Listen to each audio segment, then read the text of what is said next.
what's exciting about this book is that for so long we've heard about all the failures in African agriculture and all the money that's been wasted, and the experts saying we shouldn't waste any more money on African agriculture.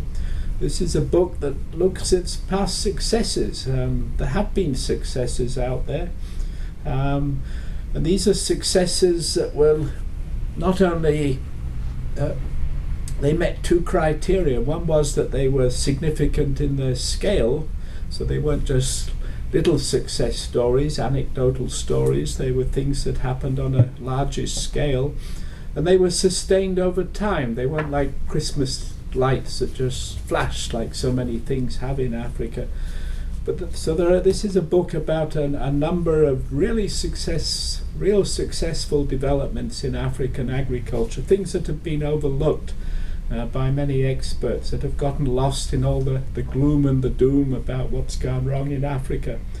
And there are very important lessons about why these things happened and why they were able to be sustained, which are very important for us now as we look to the future, that African agriculture is back on the agenda.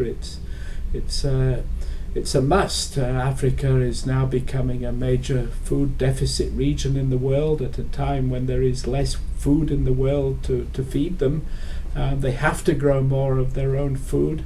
The recent food crisis has underscored this point, convince many skeptics both in and outside Africa that Africa can no longer lag on its agricultural development.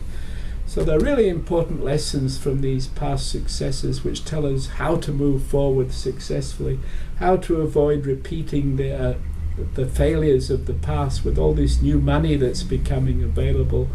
It needs to go into things that will work. This book provides some good guidelines on how some of this new money must be spent.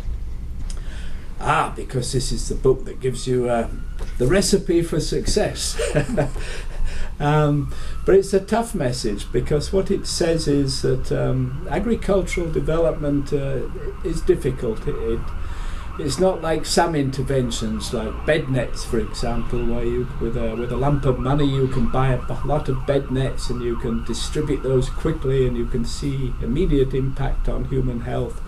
What this book says is that successful agricultural development takes time, it takes serious commitment, it takes sustained funding in developing technologies and marketing institutions, that you have to stay with it and you have to fund it at sufficient levels. It's not the kind of message many donors and ministers of finance want to hear. They want quick fixes. They want, there's a new seed variety, we invest in that, and overnight we transform Africa.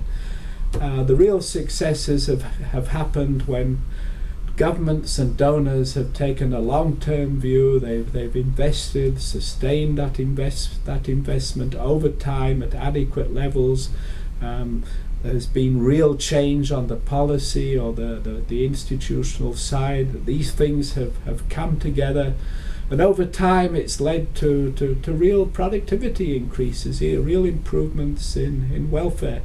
But sometimes this can take years. You start investing in agricultural research today, and it can take quite a few years before you see the products, before they even get to the farmer's field, and then the farmers have to adopt them. And so you need a 10-15 year time horizon.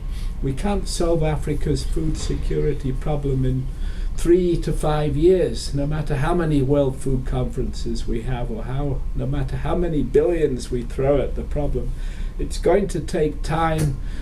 We need to be smart about our strategy. We need to lay the right foundations and build on those, and plan with a 10-15 year horizon.